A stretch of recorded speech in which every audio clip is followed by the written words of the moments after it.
Salut les gars, du coup ça ce sera l'intro de donc je fais dans cette vidéo il y aura les 4 combats de mon passage sur le Pekigaru sur Ombre, mort définitif pour le Dorigami. Du coup c'est le combat final du Dorigami.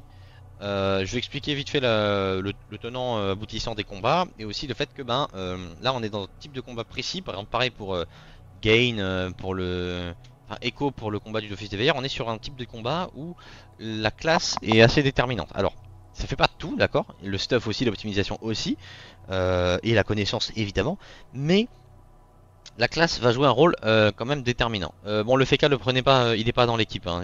C'est un perso que j'utilise pour le PVP, il a absolument rien à foutre là. Je vais l'enlever et je vais connecter ce vilain Zobal. Parce que c'est lui qui fait les quêtes, voilà. Donc en gros je vais le passer en Zobal, Sacrieur, et Nutrof et Xelor. Bon, sachez que dans ce combat là il faut jouer mêlée, d'accord. Donc les classes à distance, globalement c'est de la merde. Ça veut pas dire que tu vas perdre avec un Kra, ça sera juste un peu plus dur. Il faut jouer des classes qui se jouent en mêlée, qui ont de l'endurance, des dégâts, et ouais, de l'endurance surtout, hein. Il faut être capable d'endurer, mais de taper assez fort, il faut pas que le combat dure trop longtemps.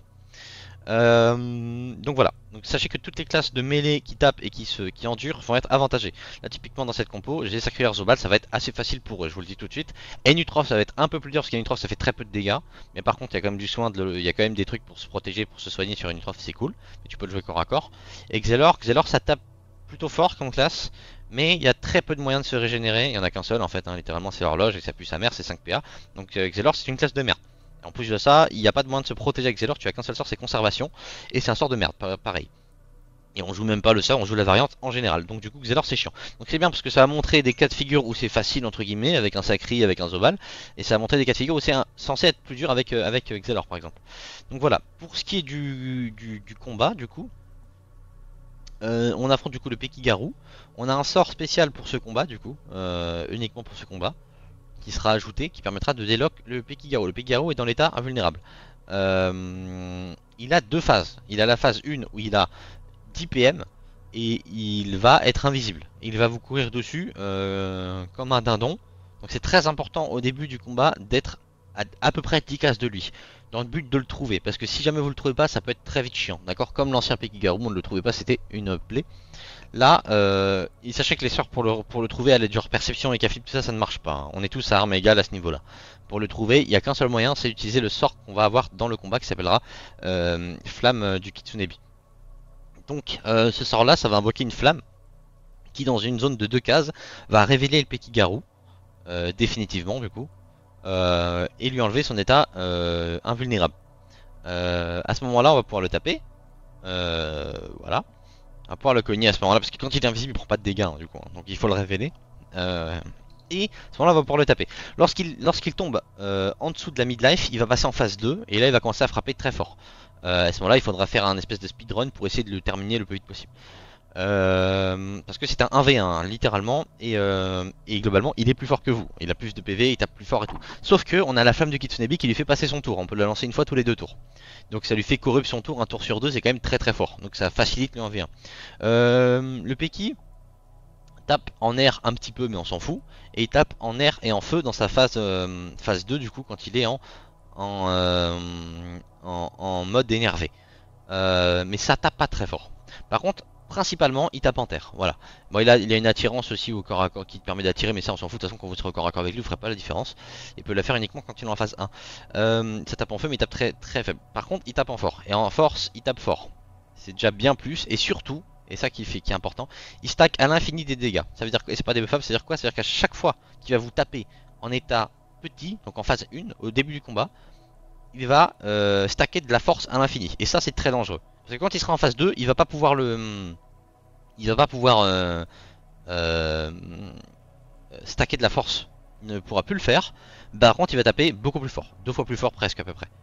Donc en fait, c'est un combat entre guillemets où il faut pas perdre de temps. Parce qu'au début du combat, la phase 1, il va stacker de la force à l'infini et il va vous casser la gueule. En fait, c'est du 1v1 pur. Et la phase 2, il va arrêter de stacker de la force, donc il n'y a plus de contrainte de temps. Mais par contre, il va frapper tellement fort que tu peux pas, pas tellement fort, j'abuse, mais il va frapper tellement fort parce que ça reste du 1v1 que tu peux pas genre ignorer le fait qu'il va te casser les genoux et en plus de ça, il te met un petit poison au début du tour. Voilà, encore en terre. Donc il tape un petit peu en air et en feu, mais on s'en fout, c'est minime, c'est naze. Alors qu'en terre, il frappe fort et surtout il scale à l'infini. Donc du coup, conclusion, dans ce combat, prenez des résistances terre. Peu importe la classe que vous jouez.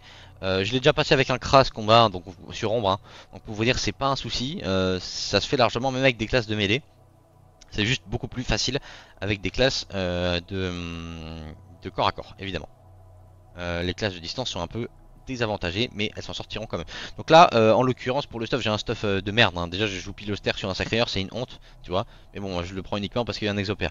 Bref, je joue corps à corps, mais surtout, j'ai mis un Carapace Terre et j'ai mis un Bois Terre. Donc typiquement, ça me fait, voilà, je dois avoir 40, voilà, 42% terre, c'est très bien. J'ai pas besoin d'aller chercher plus, mais moins, enfin, c'est moins cool, quoi.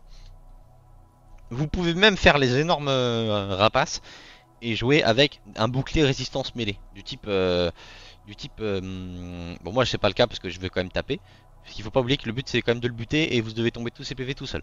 Mais vous pouvez très bien jouer avec un carapar ou genre un bouclier qui donne des restes mêlés, ça marche très bien aussi. Bon, pour les explications c'est bon. Maintenant ce sera l'une des premières vidéos que, là où je vais faire un peu de montage vite fait. Je vais découper tous les combats et je vais les assembler. Donc pour les explications je pense que c'est bon. Il faut juste pas hésiter à utiliser la flamme du Kitsunebi. Et voilà, donc c'est parti. Je lance le combat avec le Sacré-Cœur. Premier truc qu'on fait, on se met à 10 cases le plus possible, de manière à le trouver au premier tour. D'ailleurs mes variantes de sort j'ai pas regardé, mais bref. Dans tous les cas ce sera pas incroyable sur Sacré-Cœur. Il n'y a pas grand chose à faire. Voilà, flamme du Kitsunebi. 2 tours de relance, c'est le sort le plus important à avoir. Donc là qu'est-ce qu'on a? On a ici, on compte les cases. 3, alors 3, 4, 5, 6, 7, 8, 9, 10. 3, 4, 5, 6, 7, 8, 9, 10. Voilà, donc il y a de grandes chances qu'il soit ou là ou là. Sinon il passe par le bas, ça peut être quoi? Ça peut être... je sais quoi, je vais mettre ici de manière à faire en sorte qu'il aille vers le haut. Je faisais un challenge, ça rajoute un peu de temps. Alors 3, 4, 5, 6, 7, 8, 9, 10. Voilà, bah là directement il va aller à mon corps à corps et je veux avoir l'information. Je veux à tout prix savoir où il est, même s'il me tape, je m'en fous. D'ailleurs j'ai pas pris de Dokoko ni de Dofus Emerald, j'avoue que je suis un connard. Mais si vous avez des Dokoko ou des Dofus Emerald ou même des Dorigami pour faire le Dorigami, je déconne même pas, c'est très fort. C'est très très fort. Est-ce qu'il a été CPM après? Moins 3, moins 4. Et non, c'est-à-dire qu'il est encore là. Ok, c'est cool. Donc là ce qu'on fait c'est qu'on va placer la flamme du Kitsunebi, pareil, à 2 cases de lui, obligatoirement. Enfin, dans une zone minimum de 2 cases de lui. Bon, là, il est au corps à corps, donc je m'en fous. Là, je vais mettre ça. J'invoque une épée pour pouvoir la sacrifier s'il faut pour me soigner plus tard. C'est un plus. Ah, je l'ai pas dit aussi, mais quand il se transforme en phase 2, la phase 2, c'est quand il est midlife. Hein, il repousse tout le monde aussi. Je l'ai pas dit, mais bon, c'est pas super important, mais voilà. Il repousse tout le monde une seule fois au corps à corps autour de lui. Tac. Ok, l'épée me permettra de le soigner. De toute façon, c'est un tour, je peux pas le taper, il est invulnérable. Là, la flamme le révèle et le rend vulnérable. Là, voilà, là, il commence à stacker de la force à l'infini. Là, on est sur 100 de force infinie. Donc là, déjà, il faut pas perdre de temps. Il faut commencer à le bosser, hein, le poteau. Et on récupère la flamme déjà assez vite. Et ce qui est bien, c'est que du coup, la flamme va lui faire passe-tour. Ça va la tuer, mais il va la faire, ça va le faire passe-tour. Et ça, c'est plutôt cool. Donc là, je stack la furie. Et je vais mettre un coup de cac, on va le bosser. L'épée, je vais taper. Ça va me soigner d'ailleurs, c'est sympa. Ouais, je peux faire ça aussi. De toute façon, la flamme va se faire OS quand ça va lui faire passe-tour. Enfin, alors, je crois que d'ailleurs, ça lui fait passe-tour uniquement quand il est en phase 2 au passage. Hein. J'avoue que j'ai pas dit ça. Là, pareil, il a de nouveau stacké de la force une fois par tour. Et là, du coup, il est déjà à 200 de force infinie. Bon, là, je vais le transformer du coup. Donc là, il va passer dans son état second. Tac, on va faire ça une fois. Bon, j'ai pas de chance que là, du coup, je vais lui faire un sort à 120 dégâts quoi. Là, on se fait tous repousser, c'est ça. Et je vais à son corps à corps et je mets une flamme du Kitsunebi à son corps à corps. Et je peux pas le retaper avec ça. Je vais le taper, hein. Là il faut y aller. Il a gagné voilà, là il a 6000 HP. Là faut le tomber maintenant, il a gagné des PV max hein, il me semble hein, en se transformant. Voilà, donc là la flamme va lui faire passer son tour. Hop, voilà. Là il se téléporte à la place de la flamme elle meurt. Il OS la flamme mais par contre il a pas ce tour. Ça c'est très bien. Et là à ce moment là, là c'est de l'endurance. Moi j'ai 42% terre donc je vais jamais crever. De toute façon je joue Sacré-Cœur donc jamais de la vie je pense qu'il pourra me tuer, jamais. Mais tout de même, là c'est à partir de ce moment là, il n'y a plus de contrainte de temps. Dans le sens où il peut plus vous tuer. Mais il n'empêche que, voilà, il faut faire attention. Parce que là à ce moment là il va taper plus fort hein. Moi j'ai couronne d'épines. Il y a peut-être même un monde où il va pas ce tour. Parce que la couronne d'épines renvoie des dégâts au corps à corps. Et les mobs, il y a des mobs a souvent tendance à passe tour lorsque ils s'infligent eux-mêmes des dégâts en tapant. Ah bah ouais, bon là bon voilà. Oui, il préfère taper celui-là, mais vous voyez, vous avez vu, il m'a pas tapé parce que j'ai couronne d'épines. Ça marche aussi avec le contre de Xelor au passage. Ça a souvent tendance à faire passe tour l'IA des mobs. Donc voilà. Bon après c'est globalement un combat d'endurance. J'avoue que j'ai pas pris de Dokoko, ni de Dofus Emerald, ni de Dorigami pour faire le Dorigami, hein, je précise encore. Mais sachez que c'est très fort. C'est évidemment très très fort. Dorigami, Dokoko, tout ça, et Dofus Emerald, c'est des Dofus d'endurance qui permet justement de rallonger le combat et le rendre plus facile. Parce que tu gagnes de l'endurance quoi. Donc voilà. Tac. Donc ça sera le premier record. Je mettrai juste. Donc voilà, là je vais juste aller mettre ça. Je garde ça dans le segment. Là il y a le grand dragon qui est en train de d'engueuler le shogun puisque le shogun c'est un menteur. Dont le lore de cette quête est trop bien. Je vous conseille de la lire si vous n'avez jamais lu. Tac. Voilà. Moi, je speedrun ça parce que moi j'ai déjà fait tout ça évidemment. Et voilà. Le gardien de l'Immaculée. Et là il lance la quête du coup du Dofus tacheté. Et voilà, on obtient du coup le d'origami. Et voilà, je vais mettre mes 4 autres combats. Hein. Ah, normalement, il lance la quête en ce jardin qui nous unit, non? C'est pas ça? Ah oui, tu dois aller chercher Imagiro pour lancer la quête du Dofus tacheté.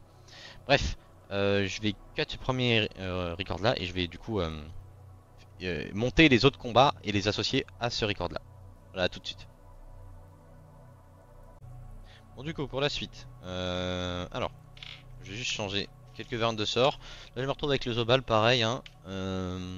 Donc, ce qu'on a ici, c'est pareil. J'ai remis les 40% de reste, donc je fais exactement pareil. J'ai mis le Boak et le Carapaceur. Et bon, il y a l'anneau chevelu qui donne des resters aussi, donc ça fait 40%. À peu près. Vous pouvez prendre plus, c'est pas nécessaire d'aller trop loin non plus. On va juste faire les variantes de sorts. Bon, c'est pas non plus Gauthier les variantes. Sur le Zobal, il n'y a pas tant que ça de choses à changer.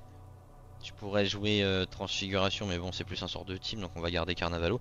La Rimace, la Trans, Mascarade, Fougue, ouais, bon.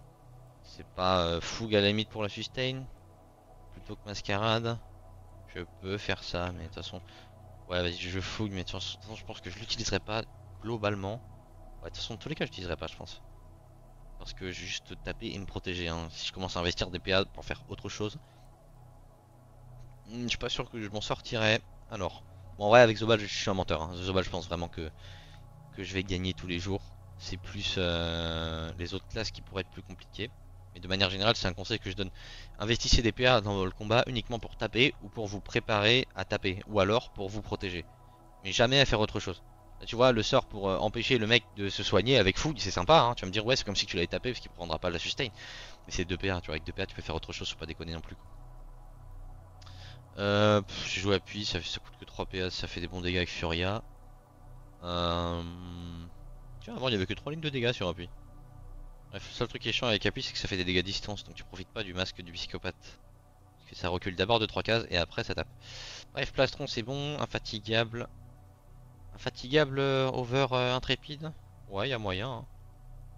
On va jouer infatigable. Apo, cavalcade, martelot. Bon voilà, pour les variantes de sort, j'ai fait le tour rapidos. Allez, c'est parti. Tac. Et oh oui, au passage, j'ai mis un Dokoko. N'hésitez pas, pareil, je me répète, mais Dokoko, d'origami et Dofus Emerald. 3 Dofus d'endurance que je recommande énormément pour ce combat, pour tout ce type de combat là. La pente il est assez proche malheureusement, donc 3, 4, 5, 6, 7, 8, 9, 10. Ok. J'espère qu'il va pas partir. Le problème c'est qu'il va m'attirer, mais il lui restera des PM après. Là, il est 8, 3, 1, 3. Ok, donc il lui reste un PM, mais il a pas bougé, il est là. Très bien. Alors, Grimace, la flamme du Kitsunebi toujours, hein. Trop important. Plastron et Infatigable, ça me filait un PA, ça va donner du shield au. Ah non, ça lui en donne pas. Ok.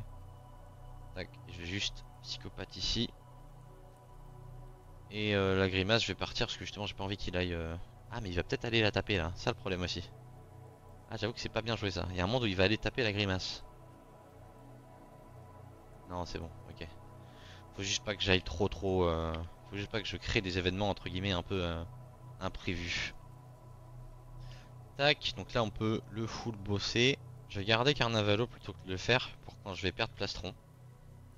Appui, ça fait combien? Ça fait du 500, ouais. Appui, je devrais le faire en fait en masque du poire. Parce que ça... Parce qu'avec appui, tu profites pas du psychopathe, c'est trop chiant en fait. Parce que les dégâts proc après le fait d'avoir reculé. Et ça change vraiment tout. Bon, je tège ici pour pas qu'il aille là-bas. Oula, merci beaucoup les... Oulala, qu'est-ce qui se passe? Oulala. Ouh. Pourquoi il y a autant de... Oulala. Ouh, pourquoi il y a autant de monde? Qu'est-ce qui se passe? Les gars? Ok. Plein de... Qu'est-ce qui se passe? C'est des bots. Ah ouais, un raid de bots. Ok. Bon bah écoute hein. Hop. Tac. Tac. Un raid de bots, je savais même pas que ça existait genre. Attends mais quel enfer. Attends, je suis en plein record en plus genre. Les pauvres gens de YouTube ils vont entendre le bruit du truc là. Attends, je peux couper le son normalement mais... Mais attends, sérieux là? Mais c'est... Mais comment ça mon ref un raid de bot, ça existe vraiment ça? Et genre c'est quoi le plan d'un raid de bot? C'est quoi la vocation d'un raid de bot? Genre pourquoi ils font ça les bots? Attends. Hop. Qu'est-ce qui se passe? Ça raid et spam en plus, ouais. Aïe aïe aïe. Attends. Je peux pas désactiver En vrai si je fais ça là, ça fait plus de bruit. Ok, ça fait comme des bruits. Bon attendez les gars, je suis désolé pour la vidéo YouTube, c'est pas prévu ce qui est en train de se passer. En plus je suis en plein combat là. Attends, je vais le finir le frérot ici. Et je vais désactiver les notifications. Tu sais quoi, je vais finir le combat vite. Parce que il y aura... Voilà, ce bruit va pas s'arrêter, c'est mon bruit de follow. Je suis désolé pour YouTube, c'est terrible ce qui est en train de se passer là. Mais bref, écoute, c'est des imprévus. Je viens de me faire raid par des bots, apparemment. Donc voilà. Bon, je cut les records ici. Ça c'était pour le combat du Zobal. Le prochain il se passera sans accro, d'accord. Mais voilà, tout ça pour dire Zobal c'est facile. De Makoro, d'Origami, Dofus et Emerald ça marche très bien. À tout de suite pour le prochain combat. Bon, alors je continue, cette fois-ci sur une Utroph. Excuse-moi pour le petit truc avec le Zobal, c'était bizarre. Je me suis fait raid par une cohorte de bots. Et je me suis fait full harceler, donc j'ai envoyé un mail à Twitch pour pas me faire défoncer par le support pour pas qu'ils mettent en mode que je sois un compte qui soit un compte beauté quoi, bref. Donc me voilà avec l'Unitrof, donc là c'est la suite. Là on arrive dans les classes qui commencent à être déjà un peu plus compliquées avec le Xelor et l'Unitrof par rapport au Sacreur Zobal. Parce qu'on n'est pas sur des classes qui s'en sortent en mêlée en général. Donc t'as deux voies élémentaires pour la mêlée, l'air et la terre. J'ai pensé au feu, mais le feu, le problème c'est qu'il n'y a pas de sort à proc. Enfin t'as coup de grisou, mais c'est sur du soin. Donc c'est pas incroyable. À part la ligne de vol de vie, j'avoue qu'il a une ligne de vol de vie en mode énervé là. Mais globalement, si tu veux faire des gros procs, il faut jouer en air ou en terre. J'avais justement cette discussion avec Casta sur le chat, c'est un viewer qui est assez présent en général. Et en gros, il me disait que lui il préférait air, moi je lui dis justement que je préfère terre. De manière générale, la voie terre fait plus de dégâts que la voie air, hein. De manière générale, les sorts sont juste plus élevés tout simplement. Et puis le lancer de pelle, tu peux le faire deux fois et ça proc du coup les éboulements. Les lignes de dégâts sont plus élevées et surtout t'as accès à Tourbière. Après Tourbière je pourrais pas le faire parce que c'est un sort qu'il faut stacker des PM. Et là en l'occurrence je vais être full corps à corps comme un teuteux, donc je vais pas pouvoir faire Tourbière. Mais Tourbière c'est un sort qui fait des dégâts de fou.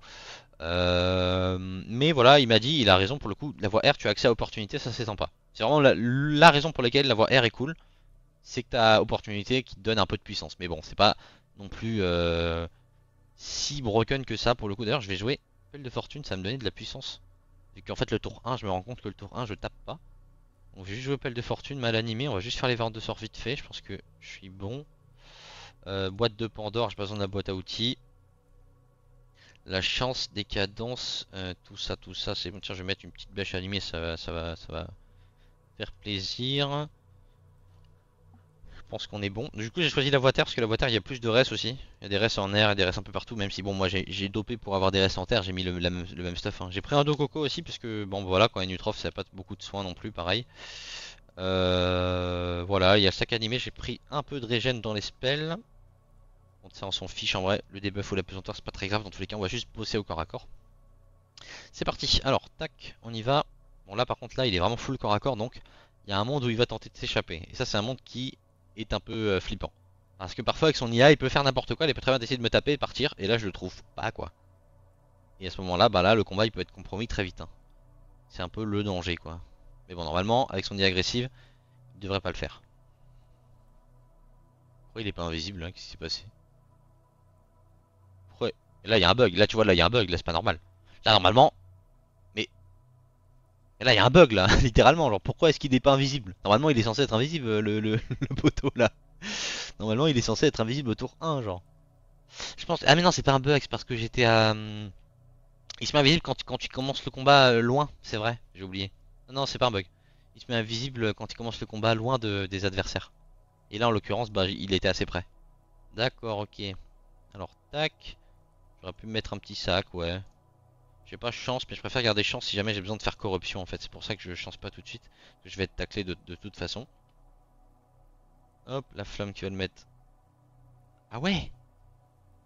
Ah oui, d'accord, donc tant qu'il ne devient pas invisible. Ah, d'accord, bah là je suis dans la merde là, hein. Tant qu'il ne devient pas invisible, il va. Mhm. Ok, oui, effectivement. Là, faut que je me taille, hein. Faut que je me taille loin. Parce que là, je suis dans la merde. Pourquoi? Parce qu'en fait, il va stacker en fait. Il va vraiment stacker de la puissance là. Ok, peut-être là. Va falloir que je compte les cases, hein. Tac. Ok, bah là, clairement, j'ai appris un petit truc. C'est cool, ça va faire un. Ok, tac. Tirance 4, 3, 2. Il a deux cases. Est-ce qu'il est là?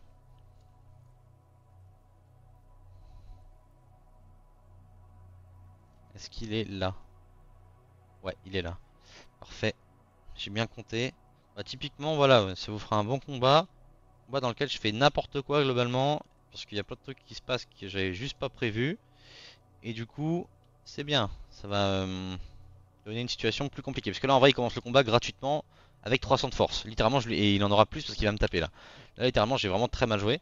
Et du coup, il va stacker de la force à l'infini. Voilà, 400 de force. Comme s'il a 400 de puissance, le frérot. Donc là, il y a un monde très sérieux où je vais mourir là en fait. C'est très probable. Alors que je tape très fort. Faut à tout prix que je le fasse passer dans la seconde phase en fait, c'est surtout ça qui est important. Là, ce qui est cool aussi, c'est qu'avec Remblai, je vais pouvoir. Avec Remblai, je vais pouvoir. Ouais, j'ai envie de lui bloquer le passage. Tac. Avec Remblai, je vais pouvoir me soigner en tapant en fait. C'est ça qui est bien. C'est pas mal le fait qu'il ait pas pu me taper ce tour là. Je vais venir là, on va faire Remblai pour taper la pelle aussi. Tapant la pelle, ça me soigne.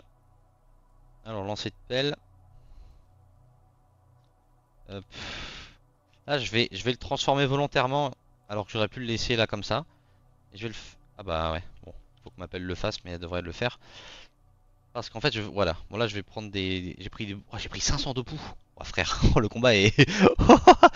Ok, bah c'est typiquement une situation terrible dans laquelle il se passe que des trucs pas prévus. Voilà, voilà. Euh, Et là, il frappe extrêmement fort, hein. Bah ouais, hein. Il frappe extrêmement fort parce que il a boosté 500 de force. Mais là, l'avantage maintenant du combat, c'est que même s'il a boosté 500 de force, là, il peut plus stacker sa puissance. Et ça, c'est très très important. Alors, petite flamme de Kitsunebi ici, histoire qu'il ne puisse pas jouer son prochain tour. Ouais, ça comptait comme une invocation, c'est pas ce que je pensais. J'ai bien fait de pas invoquer de sac animé. J'en étais sûr. Là, faut que je tape, hein. Donc ça va faire force de l'âge. Et je peux faire une tourbière derrière. Tac, j'utilise tous mes PM, mais de toute façon j'ai des malus de dégâts à distance, donc hop, force de l'âge, la tourbière, enfin la boîte de Pandore pour me sustain. Là il va passer tour avec la flamme. Il y a un monde où je peux le corruption prochain tour. Ça me fera gagner un peu de. Ça me fera gagner un tour de CD pour le. Je vais le faire, hein, je vais faire ça, tac. Ça va me faire gagner un tour de CD pour la flamme du Kitsunebi. Je vais revenir là. Toi tu dégages. L'avantage c'est que là il tape très fort, il est dangereux évidemment, mais en fait là il ne peut plus stacker de la force. Et ça c'est important. Je sais pas ce qu'il fout d'ailleurs, qu'est-ce qu'il est en train de faire là. Ouais c'est bien, il me met bien quelque part parce qu'il se met à côté de la pelle. Et je vais pouvoir me régénérer sur la pelle justement. Et ça c'est cool. Tac. Je fais quoi? Je fais un lancer de pelle. C'est dommage par contre parce que j'ai des dégâts bonus à distance et je peux juste pas en profiter. Parce que là actuellement je ne fais que de ne pas taper à distance globalement. Bon, la 21 PM je peux pas le fuir donc on va juste être là. Après j'ai la flamme du Kitsunebi là, je l'ai récupéré. Je l'ai pas fait ce tour parce que j'ai le sac animé donc ça va, je préfère invoquer et taper. C'est quand même un peu mieux. J'ai le sac qui va tanker ce tour là et là je vais mettre la flamme du coup. Là voilà il va me full tour dans le sac, c'est ça. Il met un coup en plus mais c'est pas très grave. Par contre cette IA de déglingo là où il court en boucle, faut arrêter ça, hein. Bon, en tout cas vous aurez un cas de figure typique où il se passe que des imprévus, un peu à l'image de Honte, c'est très bien. et, euh, et où rien n'était prévu et où il se passe n'importe quoi, voilà. C'est très très bien que vous ayez un cas de figure où il se passe n'importe quoi. Bon du coup bah, j'ai récupéré une information en plus à vous donner du coup, c'est parfait. Euh, il faut commencer à plus de 10 cases du boss, très important. Et là en l'occurrence j'ai pas eu de chance avec le placement initial mais j'aurais dû reculer, c'est my bad hein, clairement. J'ai pas eu de chance sur le placement initial, il aurait pu commencer plus loin. Mais j'aurais dû moi-même me mettre plus loin, de manière à ce qu'il y ait les 10 cases et qu'il devienne invisible. Parce que tant qu'il n'est pas invisible, on ne peut pas le rendre vulnérable. Donc, du coup là, en l'occurrence, le danger, c'est que ben, durant toute la phase où j'ai fait de la merde au début du combat, eh bien, il a stacké de la force à l'infini en fait. Et heureusement, du coup, là, à ce moment-là, que j'ai mis 40% de résistance terre. Vous comprenez du coup l'importance du Theorycraft, de Theorycrafter son stuff. Bon, on se revoit du coup juste après pour le dernier combat sur le Xelor, qui lui n'a pas de sustain. Donc j'espère ne pas faire de conneries comme ça, parce que là, il serait dans la merde. Allez, à tout de suite. Voilà, dernière partie du coup de ce combat. Ce sera la fin, donc je vais mettre l'outro ici. Je me retrouve avec le Xelor, donc je pense potentiellement le perso entre guillemets le plus compliqué parmi ce que j'ai passé. Il y a le Brocasta sur le stream qui m'a prêté son bouclier Lisael.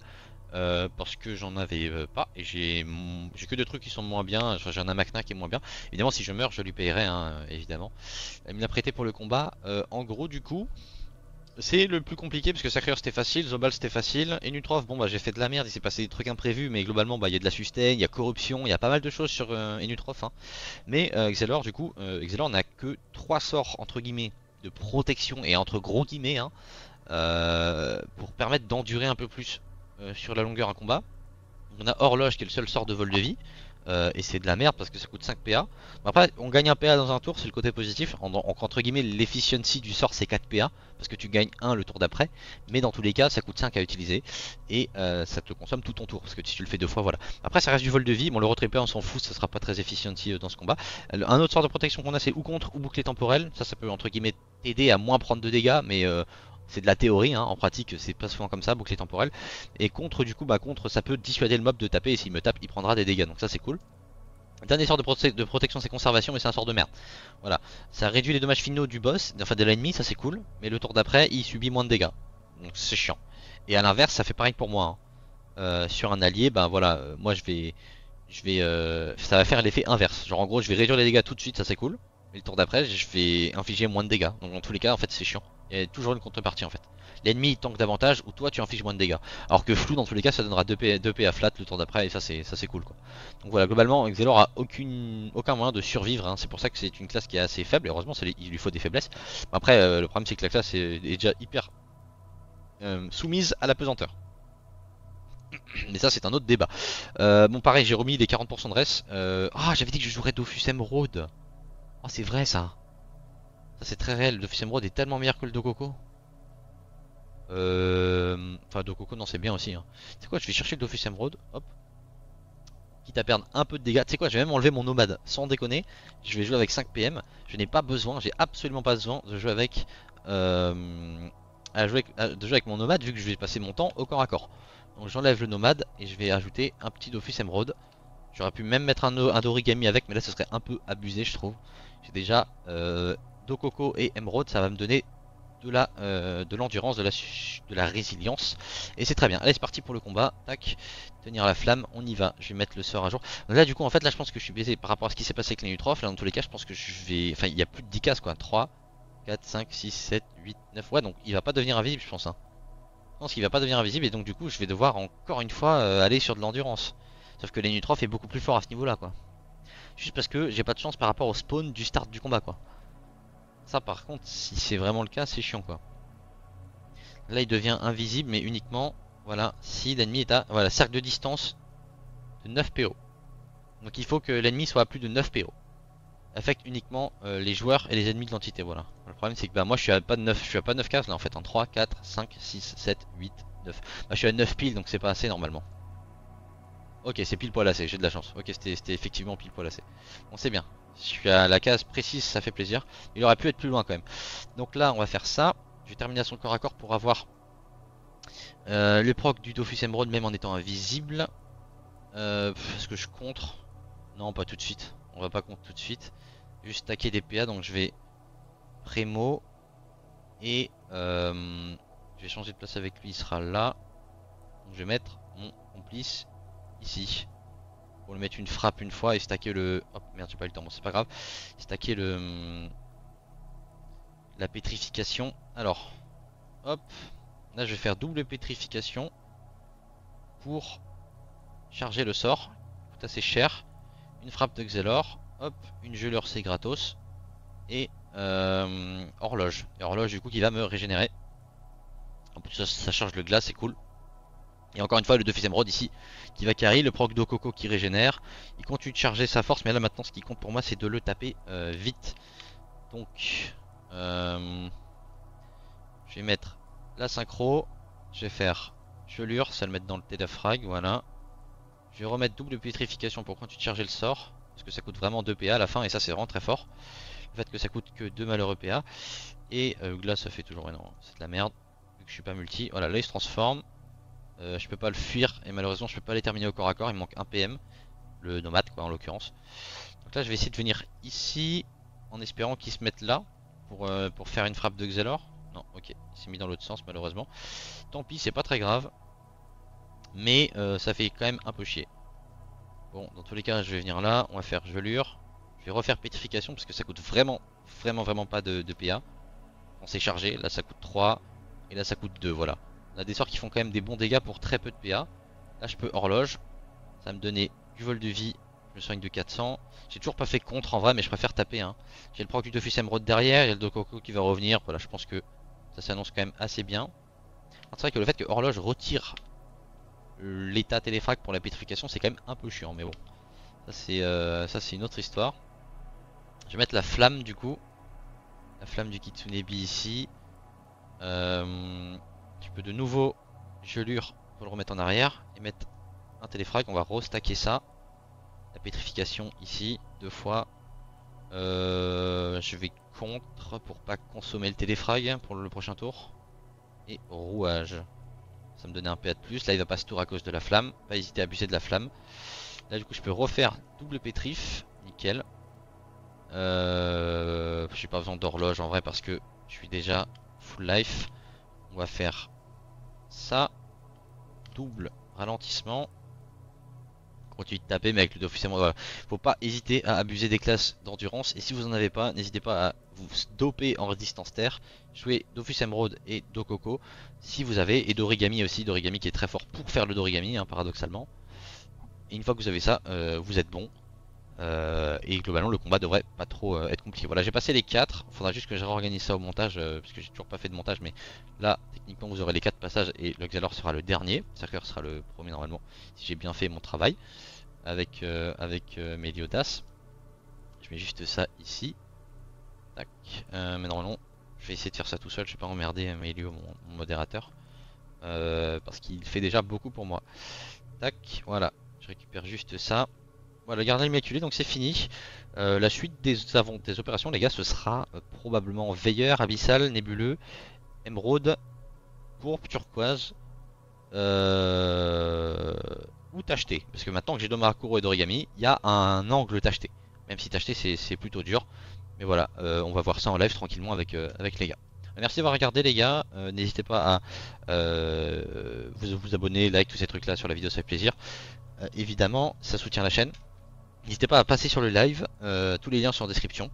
Voilà, et rejoindre le Discord communautaire si vous avez besoin d'aide, si vous cherchez de l'aide, si vous voulez rejoindre l'Alliance, les zones d'XP, bonus, tous ces trucs là quoi évidemment, hein, ça fait plaisir. Il y a un bonus de 50% d'XP et il y a aussi un bonus pour le recyclage. Donc voilà, n'hésitez pas. Et puis je vous dis à plus pour la suite des quêtes hein, les gars. Bisous.